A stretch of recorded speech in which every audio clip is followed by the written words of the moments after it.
Starbucks? Typing, writing, and browsing on the internet. We're all using their keyboards in a different way. What do you mean? So using it in different ways in the way that they use the keyboard, or that the keyboard that they're using themselves are different? The physical keyboard is going to be the exact same thing. A QWERTY keyboard, just like here in the UK. Oh, okay. I didn't know that. But like, even if everybody in this Chinese Starbucks was really into dogs, it was a dog convention, so they were all typing the word "go," which is dog in Mandarin. No two people would be typing the word dog the same way. That's right. There could be 50 different ways that that keyboard is being used to type the Chinese language. This is Professor Tom Mullany. I'm professor of Chinese history at Stanford University. Okay, and this is the doorway into the grand mystery, it would seem. Yeah, because, I mean, in theory, there are an infinite number of different ways to type Chinese with the QWERTY keyboard. I don't even know what that means. How is that possible? Well, it turns out that figuring out how to type in Chinese on a keyboard was one of the most complex engineering, linguistic, and conceptual puzzles of its time. It's a puzzle that threatened to erase an entire culture, nearly prevented China from becoming the technological superpower that it is today, and says a whole lot about where all of our communication is headed.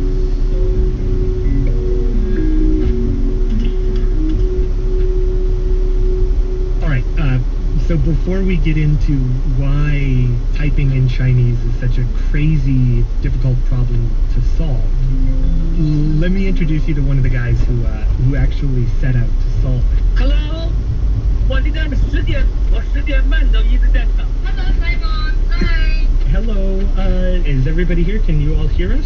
Professor Wang Yongmi. Yes, Professor Wang is here.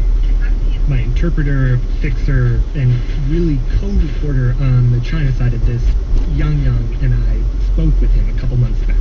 Professor Wang, I think of you as sort of, almost like the Chinese Steve Jobs. Is that a fair way to think of you? 这个从金钱的从资本和金钱的角度来衡量。He says that he's nowhere close to the wealth Steve Jobs held. A famous man. But in terms of his fame and reputation, 客气说。 yes, it's a fair comparison. Professor Wang was born in the 1940s in a small rural village. 几亩地，家里自己有几亩地。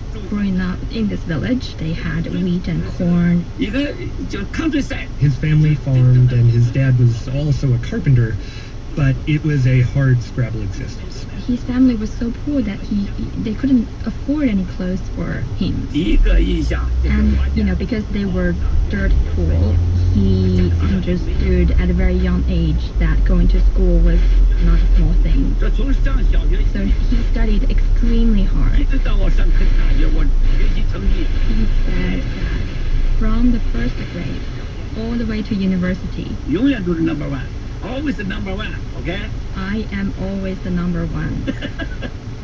And all that hard work paid off.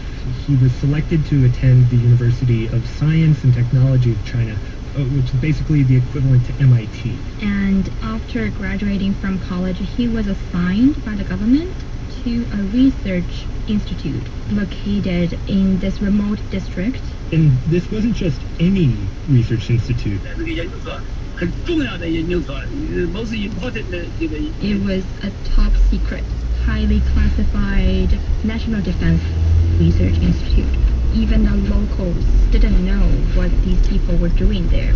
And the top secret, highly classified work that was going on there was building computers, which in China wasn't just an engineering question. It was much deeper. Keep in mind, this was the early 1970s, and everyone that was paying attention knew that computing was going to change the fabric of economy, warfare, again, historian Tom Mullany, communication, everything. 62年这个读大学嘛， But at that time, China was just starting to enter this field and 出现电脑。 was lagging behind. I mean, the best estimates I could find say that around that time in the entire country, with a population of nearly 1 billion people,